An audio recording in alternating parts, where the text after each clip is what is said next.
Welcome to the Prospective Doctor Podcast, brought to you by Med School Coach.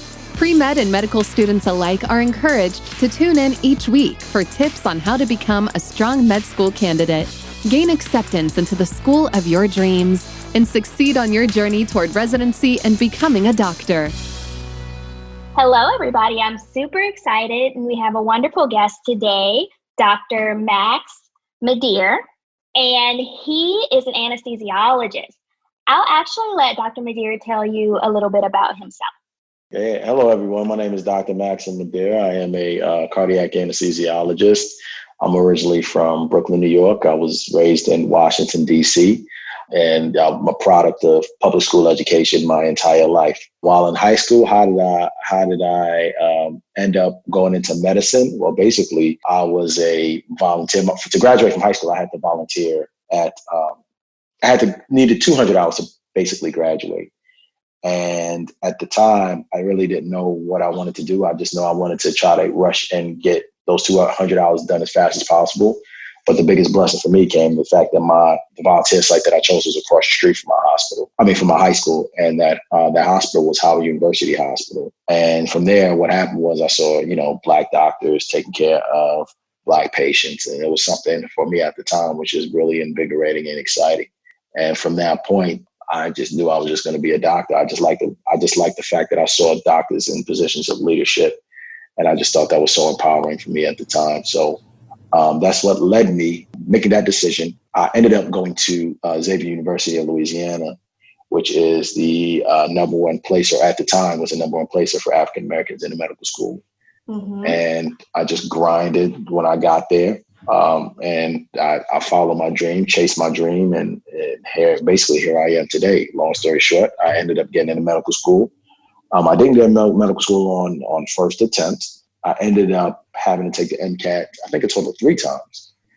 And first time I took it, I bombed. I should have never took it.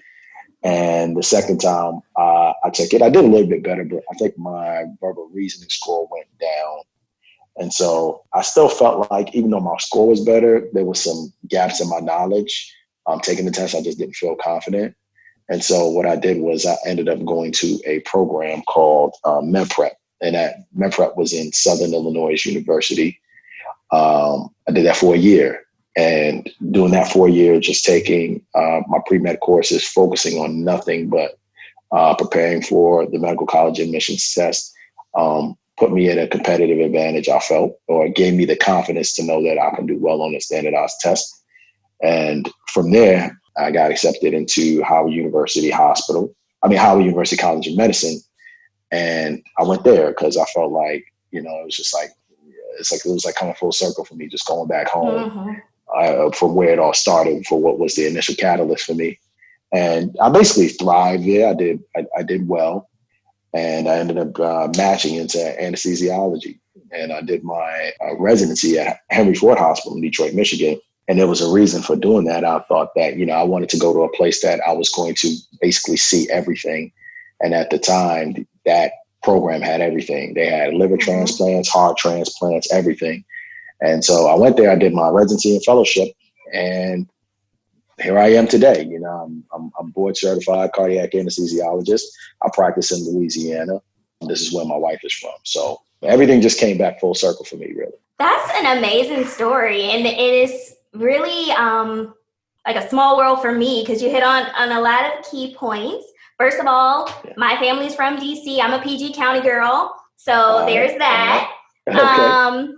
And also, the HBCUs, I'm a Hampton girl, so it kind of felt like it hurt my heart when you said Howard, because for you that don't listen, that you are listening, Hampton University and Howard University have a pretty strong rivalry, but it's all love. Yeah. And I also, my dad's side of the family is from Louisiana, so small world.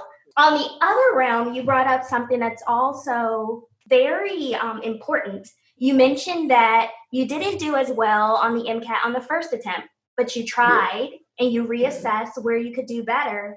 And then you reached out and you figured out a way in order to fill in those knowledge gaps. What do you have to say to someone who may struggle with test taking skills, or who may have not gained admission on their first attempt?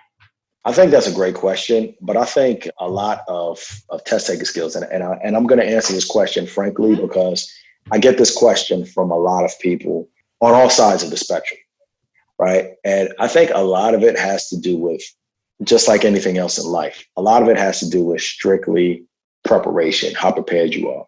And I think within this society, particularly in America, worldwide really, but particularly in our society, it's interesting. It's like, for the people who have, it's all about access. So if you're a child, if you grew up in a stable household and your parents are able to afford you the best schools and education is stressed in your home and you go to the best schools, more than likely you're going to do well on tests, on standardized tests. And the thing with that is because test taking, the ability to score well on difficult concepts and difficult subjects, to me, have nothing to do with intelligence, but have everything to do with the level of preparation that you receive.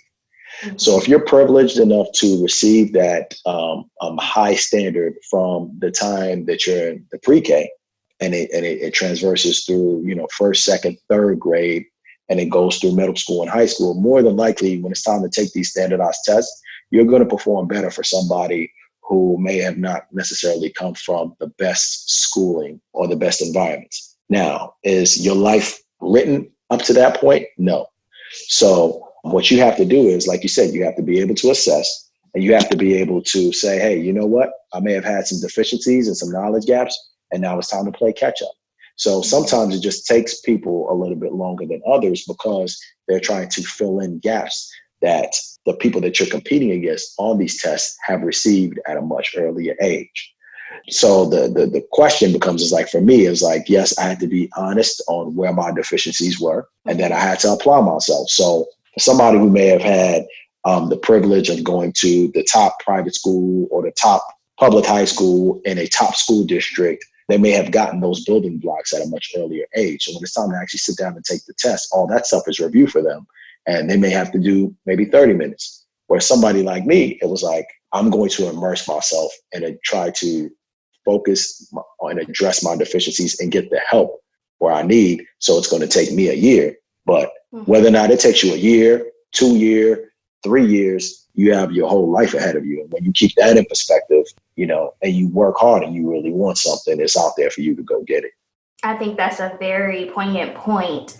Like you have to apply yourself. And if you want something hard enough, you'll figure out a way. I can share my own personal stories. I wasn't as great with test taking skills either. And when I got into medical school, it was kind of a shell shock. You know how they say that they just give you a fire hydrant of information and you have to absorb it. And I didn't do quite well on some tests. And then I took a look back at myself and I was like, hey, maybe the way I'm studying isn't working. Let me see what else is out there. Let me ask the other students. Let me reassess and figure out something. And it's good that you can look at a problem and figure out a solution. And then if that doesn't work, tweak it and try again. Because like you said, your whole life is ahead of you. So don't let one exam define who you are. Exactly. And then the other thing, is just like, and I'll tell my mentees all the time, like, it's just like, especially nowadays, I feel like nowadays is really, really different in regards to access to the information. Like, I feel like when I was coming up, like you felt like you actually had to sit down and had to try to read the entire book to try to figure out what's going on. But the benefit of, I feel like one of the aspects of the benefit of technology is just the information is intertwined and people are intertwined. So it's easier to me, in my opinion, looking back on it, to reach out to somebody, even if it's online and saying, hey, I could just throw on social media right now. Oh, is anybody taking organic chemistry, or is anybody taking Absolutely chemistry? What sources are y'all using? What works for you? It's opened up our worlds in that perspective to where, you can, now is the time more than ever. It's like, you have to have some humility and you have to be able to go out there and just go get it and just go do it. That part is, to me, is way easier than it was, let's say 15, 20 years ago. Absolutely. Like, the world is a totally different world, especially now in 2020 with COVID and everything out there and all of the virtual learning. So schools are even picking up on the ways that you can utilize information and technology. I know when I was in med school, I personally didn't get much out of the lecture. So I learned a lot of things off of YouTube and of course with the syllabus and things. But now you have this podcast, or you can listen to our other ones on the Med School Coach that are talking about MCAT basics and the medical mnemonist with Sam and Chase, or other podcasts. They have books like Slack where you can talk with your other coworkers and colleagues and classmates. So there are so many opportunities to learn, and if it doesn't come through in one modality, you can try another. Right. Yeah, absolutely agree. Mm-hmm. What drove you to choose the field of anesthesia as your specialty? This is a great question, because when I get this question, I always tell people when I initially thought I was going to become a doctor, I thought I was going to be a neurologist. I had done some research, some neuroscience research, and it's kind of like, you only like what you're exposed to.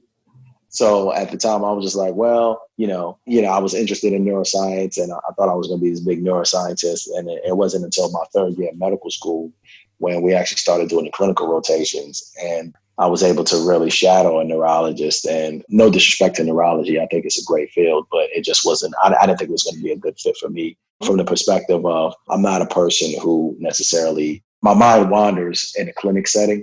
And it's just being honest, so I'm a type of person who likes to do a lot of things with my hands. So at the time, I was like, man, it was my third year of medical school. And I was like, man, what am I going to do? I don't want to be a neurologist. I don't want to be an internist. Like, what am I going to do? And I was like, well, I'll just switch, because I knew I wanted to work with my hands at that point. So I was like, well, maybe I'll just do surgery. And then I did my surgical rotation. I was like, nah, this ain't for me. But it was during my surgical rotation that I had when I was in one of the operating rooms, just kind of, you're in med school, you just kind of stand there and don't do anything. Mm-hmm. And I found myself, looking over the drape and trying to figure out what the doctor on the other side of the drape was doing. That was an anesthesiologist. He's actually still at Howard to this day. His name is Dr. David, and he basically took me under his wing. He kind of showed me what we do behind the drape. I like the fact that in the operating room, he was applying so much physiology and pharmacology, and it just stuck with me easier because I felt like that's what, we were doing in medical school at the time. And just so happened that those courses were my favorite courses. So he was like, yeah, this is what I do every day. And then just applying the physiology, the pharmacology, and then you mix that with the procedures that we did do. I like the fact that, you didn't have to necessarily to perform a procedure. You don't necessarily have to induce a patient and put them to sleep. Basically, we're just performing a general anesthetic. There are a trillion ways to give a safe and proper anesthetic without necessarily putting a patient to sleep. And I just thought that was so cool. So I always looked at anesthesiologists as like, we're like the magicians of the operating room or the hospital, really, because we have so many skill sets. Even when a patient is dying, I always tell people, man, give me an 18 gauge IV and the armamentarium for the airway, and I can save anybody's life. That's just the way I feel. Cool. So that's what drew me to anesthesia. It's just the continuous application of the anatomy, the physiology, and the pharmacology, which is really what you learn in medical school. Really, that you have to be able to apply in acute situations that I like about the most. That's awesome. And then you pursued a fellowship in cardiac anesthesia. What drove you to do that? That is correct. So the thing is, what I ended up finding out was that I like to deal with really, really sick patients. Like I get a level of satisfaction out of that. That's a little bit different from, anesthesia. It has different subspecialties. And I just found myself, I didn't want to do chronic pain because, again, that was clinic. I like kids, but don't necessarily like managing neonates. I do it when I have to, but I don't, the emotional toll of dealing with neonates was a lot for me. And with cardiac anesthesia, the difference is that you're dealing with really the sickest patients in the hospital. And it's a great feeling, when you're contributing to improving the outcome for a patient who is really sick. You see them when they're at their lowest, and the management of the drugs and the drips that you use to keep the patient alive while the surgeon operates on their heart. Or if you're dealing with a thoracic surgeon, while a surgeon is basically taking out the entire segment of a lung or one entire lung, and you're able to use your physiological principles to keep them alive, there's a level of satisfaction. And then on top of that, with cardiac anesthesiology, you always have to stay on your toes because, you deal with so many complex issues. It's not just cardiac issues. A lot of times you're dealing with a lot of hematologic issues. Basically, the entire spectrum of medicine is in the operating room, and it's in that specific time that the patient is in the operating room where you're applying all aspects of medicine for that patient. So that's what drew me to cardiac anesthesia. That's awesome. What advice would you give to a medical student who is interested in anesthesia and they want to learn how to apply themselves well to match in that field? What I would just say is it doesn't matter what the field is. Number one, it's just like I was saying before. It's all about if you wanna match in anesthesiology, then you definitely want to just apply yourself. Again, unfortunately, this is the game that we play, but your test scores, your board scores do play a role. You don't necessarily have to be score the highest number for your board scores. And it's not over if you don't necessarily perform well or if you fail your boards once. It may take a little bit longer. So, but if that is the case, then you definitely want to have as much exposure to the field before you apply, meaning that you definitely want to try to get as many shadowing experiences as possible. You definitely want to get into the operating room and kind of know some of the language. It's not an end all be all. But, the language can be a little bit different. But, so if you get in the operating room, familiarize yourself with some of the terminology and some of the language, particularly with a lot of like the drugs and the drips and the airway. But if you can stand out like that, that gives you a tremendous leg up. And of course, with the shadowing experiences, of course, you're definitely, when you get on the rotation, you definitely want to be able to stand out. And it's not like you have to kiss up to anyone, be a professional, let your personality shine, definitely be early. Don't be on time, be early. And the earlier you're there, the more prepared you'll be. And if you're at a program where there are residents and you're showing up before the residents and you're doing what you can do to help make that resident's day go by faster, then the residents notice that too. And they'll even put in a good word for you with the attendings, which is how you get noticed. If you're somebody Absolutely. who kind of just shows up and then, if you're there, you show up a little bit late, then a lot of medical students do that, so you definitely want to be able to be punctual, be early, don't be on time, be early, and then leave the latest. And that'll definitely give you a step ahead. I think that's some really good advice. Like on any rotation, you come, you're prepared. Even though medicine has a specific language, each specialty has their own little quirks and their own little terms. So one acronym or mnemonic somewhere can mean something completely different somewhere else. So know the difference, as well as a good point was to be early is very important. To be early is to be on time, and to be on time is to be late is unacceptable. So definitely work on that, and I think that everyone will thrive. Yep.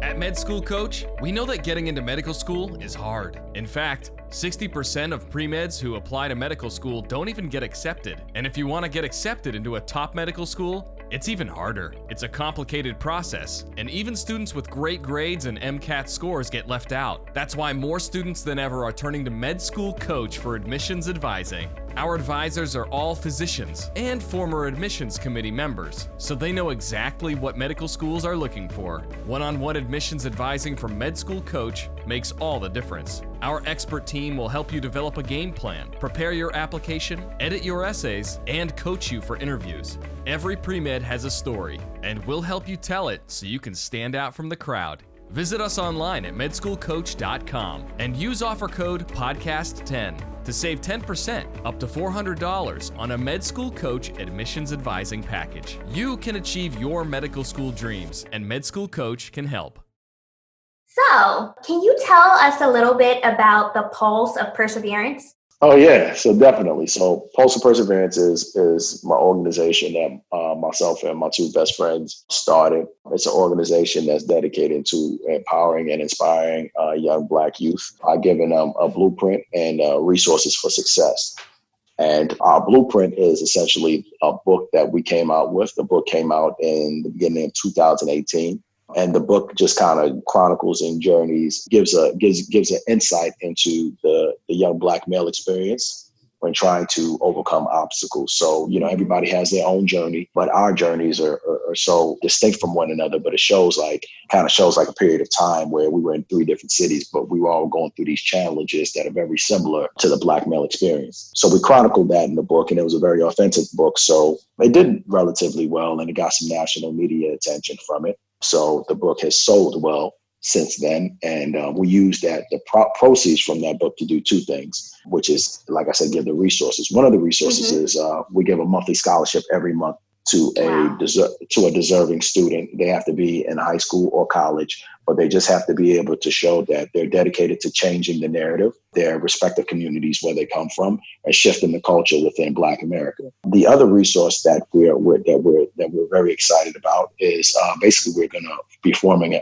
an app, and the app is going to serve 2 purposes. One, the initial purpose is going to basically try to create a national mentoring platform where kids, particularly our kids who we know that come from these disadvantaged environments, can have a space where they can be able to reach out to people such as yourself or such as me, where instead of necessarily going through the typical no social media channel like Instagram or Facebook or TikTok, there'll be a centralized location where they can do that. And so it's going to be outside of medicine. We're trying to save as many lives as we possibly can because we know all the challenges that exist. And we're just trying to operate outside of the status quo because we feel like traditional public school system is a bit antiquated in certain respects.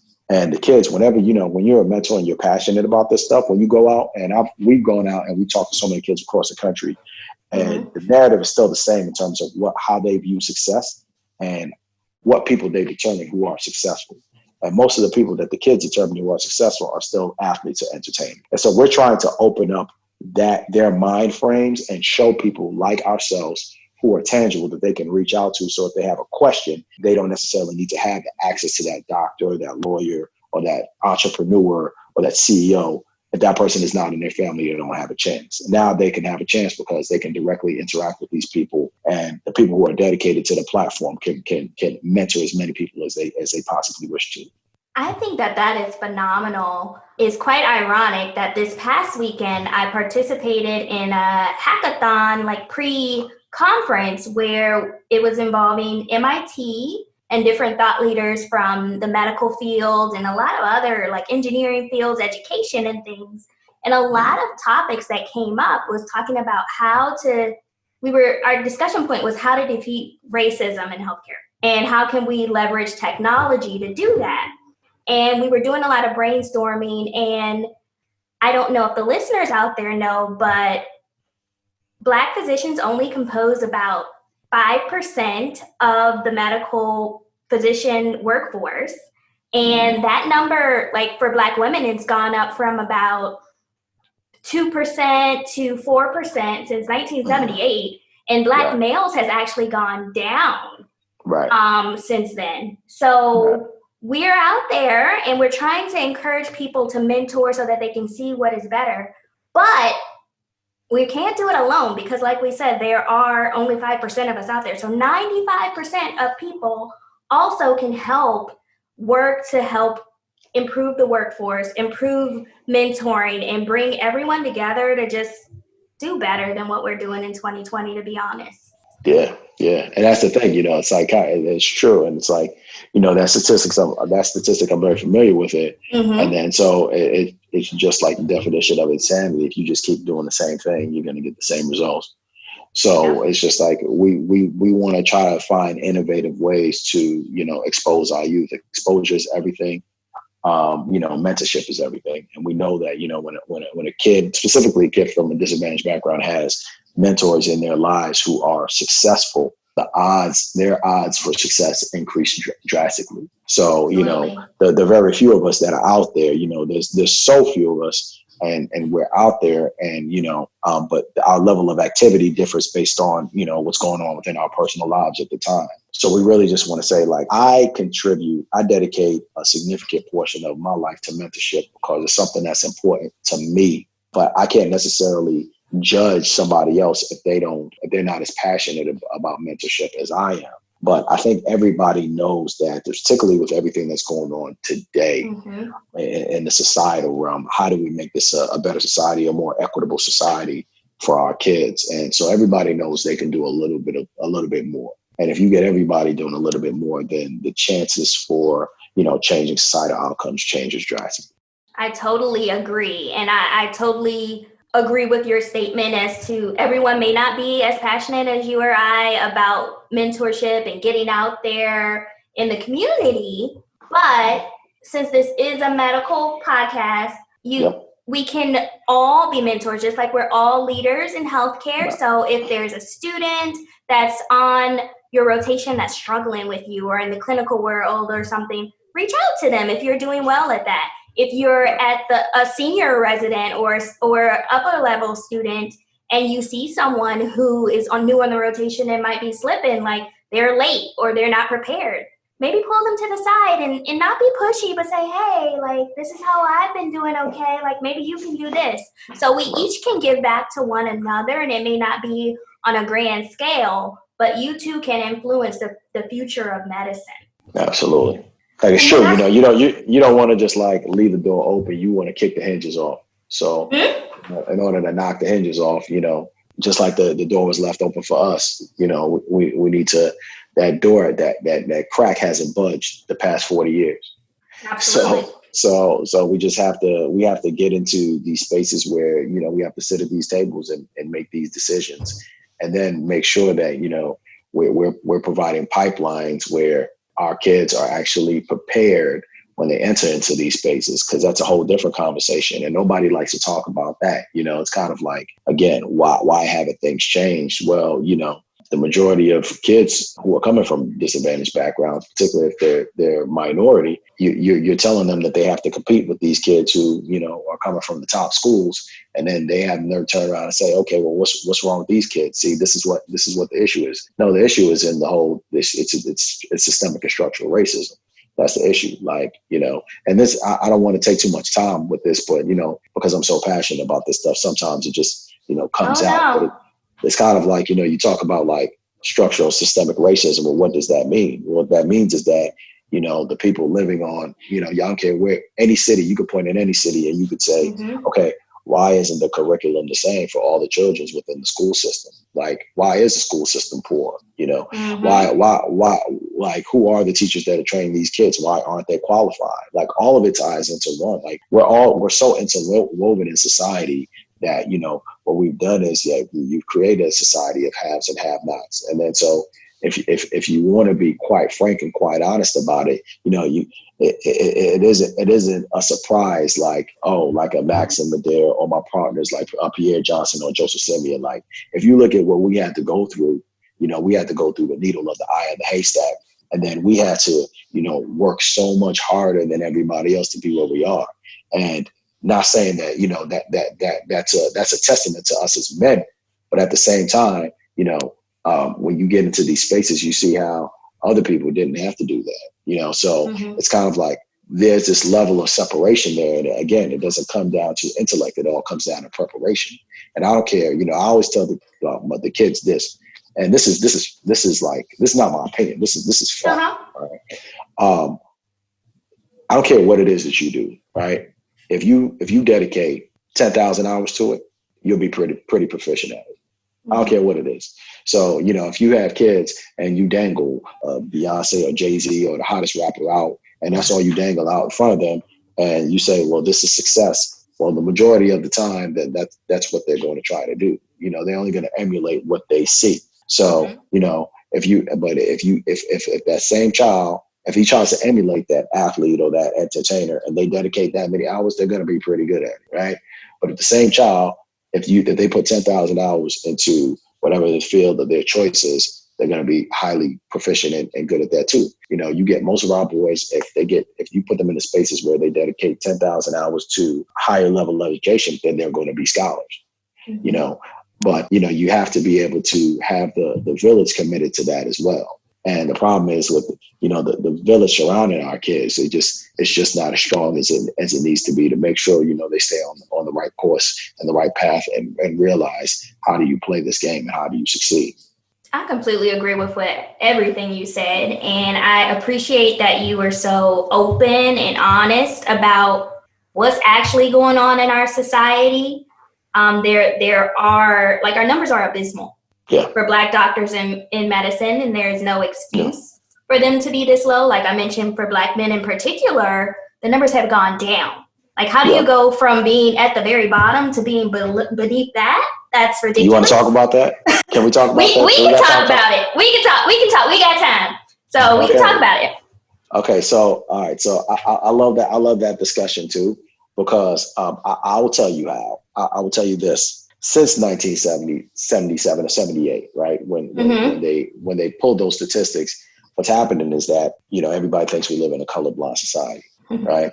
So that comes out, affirmative action comes out, and in the 70s, they federally try to force and apply that principle, like, okay, we have to try to make diversity better, right? Mm-hmm. But at the same time, the opposition says, well, why are people of color? Why should they have any advantages? Mm-hmm. And it's basically like, it's like this. It's like you having a whole pizza, right? Let's say the spectrum is an entire slice when it comes to medical education. Mm-hmm. And if Black people make up on that whole slice, we make up basically, let's say if it's a pepperoni pizza, the amount of people who are admitted who are Black are like a size of one pepperoni on that entire pie. Mm-hmm. But then you have all of the people, you have everybody arguing points about why does this small pepperoni on this entire pie, why are they even getting admitted? They're not qualified. Mm-hmm. You see, so it's a game. It's a colorblind society. Say, oh, no, we've moved on beyond that. And it's just gotten worse and worse. And I love President Obama, but the Obama presidency, what it did was it tried to make it seem like, on the grand scheme of things, America has moved beyond race, and there's really no excuse. Now we have a Black president. But in reality, that wasn't consistent with what's been going on with education and the disparities in education from before that time, right? So people think it's like really this long time ago. Let's just talk about it. Like people think like Brown versus Board of Education. It's such some far time that, they'll say, oh, slavery was a long time ago. Oh, Brown versus Board of Education was a long time ago. No, that was less than 100 years ago, mm-hmm. right? And we're talking about, you have grandparents, people who are still alive, that were born, that were school children during that time. And, and then, we apply something and, the government applies affirmative action. And then they said, okay, that was 40 years ago. That was the 70s. Like, what are you guys complaining about? Well, what are we complaining about is that structurally the system is still rigged. It's still rigged in a favor to where it only benefits the haves and leaves the have-nots out. So what we're stuck with an antiquated system. So we're saying, hey, go through the eye of this needle stack. And if you're strong enough, resilient enough, and have enough mental fortitude to overcome all of the rejection, and you somehow are able to do well enough to pass our test, then we'll consider you letting you in. Mm. Right? So everybody we're not playing on the same field. So if this is the football game, and you start at the 50-yard line, and I'm starting at the 0 or 1 yard line, and you're saying go score a touchdown, that's not equity, right? But America likes to put it in this thing like, oh, we have equality, so let's roll back all these things. And that's how you get situations where, you have people who are sitting on admissions committees across the medical school spectrum and saying that we're not, applying what's going on. We're just going to look at test scores. We're not going to look at backgrounds. We're going to look at test scores, strictly test scores, and that's it. And whoever has these certain test scores, we don't care about what you came from. We don't care what your circumstance is. Hey, this is America. You get it how you look. So the thing is like nothing has changed from the 1970s until now. And the education is worse because it basically made it seem like we're in a colorblind society, like our kids come from disadvantaged backgrounds and getting the same preparation and they're not. And there's been nothing to address that. That's when we talk about structural racism, that's what that means. So again, if nothing changes and the school system stay antiquated, you're going to continue to get the same results. I believe that is absolutely true. And I appreciate that some people are out here working to see how we can change the future. Like, I know that I think the step 1 test went to pass fail, but I don't know if that's necessarily enough. So it'll be interesting to see how admissions councils go and committees and things like that. And even moving forward from what the schedule looks like in our recording of this series, I believe that this interview should be coming out on election week if things go well. So it will be very interesting to see where we are at this moment when you guys are listening to this after November 3rd and how we can move forward as a healthcare field. That's a whole different conversation. Yeah. We may have to have you back to see, like, after the election, what our game plan is, talking about racism in healthcare and our game plan.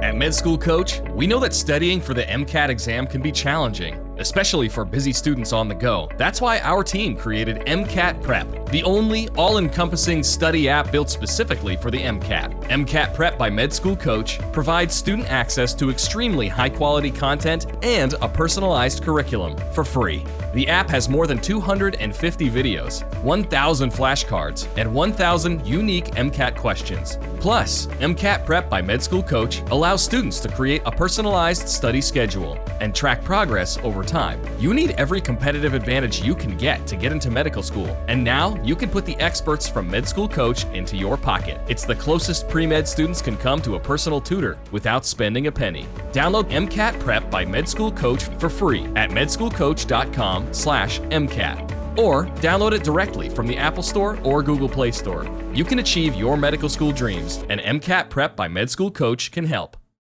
That's an entirely different conversation because it's so deep, And I'm just one of those people who feels like, again, when you're talking about, when you step into the political realm, how important local politics and how the majority of people don't understand how local politics work and affect all these different states, how all these local politics in different states affects the national platform.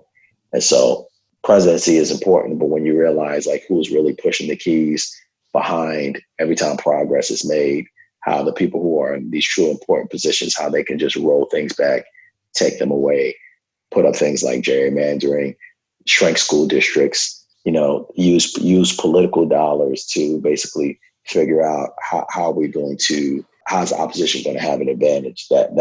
We could talk about that another time. Absolutely.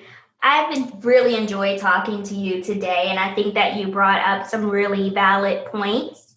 What is one thing that you would like to leave for pre-medical students and medical students in terms of like a pearl of wisdom as they go through this journey of beginning their medical career? To me, that's relative. I think just in the grand scheme of things, medicine is a field where you're not going to be right 100% of the time. Medicine is a field that it will humble you, even when you think you have it down pat, right? So the thing about medicine is that you have to be a lifelong learner. So in order to be able to learn, you have to be able to be receptive to the continuous acquisition of knowledge. You have to be very forthcoming with your shortcomings, and you work on improving those things. And it's like the smartest person in the room knows that they know nothing at all. And the second that you think you have medicine figured out, it's going to find a way to humble you very quickly. So as long as you keep that in mind, that should be, one of your major driving forces and motivation. Your job, if you're a student or you're trying to get in med school, is try to continuously find ways to be able to acquire information efficiently, be humble enough to know when you need to get help, and just know that, you're going to, it's just like real life, you're going to take some bumps and you're going to get knocked down. But the important part is to just keep going. Like you have to keep going, because the second you stop is when especially if this is something that you want to do, you're doing yourself a disservice. You're doing your potential future patients a disservice, and you're potentially doing your community a disservice, because regardless of whatever anybody feels, we're needed. We're very much needed in regards to changing morbidity and mortality in people's lives. And the things that medicine teaches you, it's just so more important. Like I realize, like I'm a physician by practice, but I've kind of stepped into my role of being a community leader. And I don't know if going in the medicine route, if I didn't go the medicine route, would I have stepped into this space of where I am now for myself? So that's what I'll just say. Stay the course, be humble. It's okay when you take lumps. You won't be the first person. You definitely won't be the last, and do good, be the best person you can be and do good, and know that this world it needs you, and it's greater than you. And it's just, you're playing a role in order to make it better for the people coming behind you. Thank you so much for those words. And with that, I don't think I could have ended it any better. So I'm going to say goodbye, and I'll see you next week. And Dr. Madhere, if you want to just say bye too. Okay, see y'all later. And I just want to throw this in there again. If anybody's listening to this and you're in college, and we know the challenges that go down with education, and we know the cost of education is a big hindrance, particularly from those of us who come from, disadvantaged backgrounds. We don't have all the answers, but we do offer a $1,000 scholarship every month, not once a year, not every 6 months, every single month. And we've already impacted over 30 kids from high school and college. So you can do the math on that. And we're definitely out there to play our role in order to show the importance of giving back, because the world doesn't see enough of us. We give back with our words, but we also give back via our actions. So if you're interested, you can just go to our Instagram at Pulse of P3. That's PULSEOFP3, or just go straight to our website at pulseofp3.com. Thank you for that plug. I think it's very important work that you guys are doing with allowing students to get access to financial resources. A lot of students do need that. And as you all know who are looking into medicine is expensive. So thank you guys for doing that work, and we'll say bye. Okay, thank you. Each episode of the Prospective Doctor podcast is brought to you by Med School Coach. To access articles, videos, webinars, and free tools to help you succeed on your journey toward med school and beyond, visit our website, prospectivedoctor.com. We hope you tune in again next time.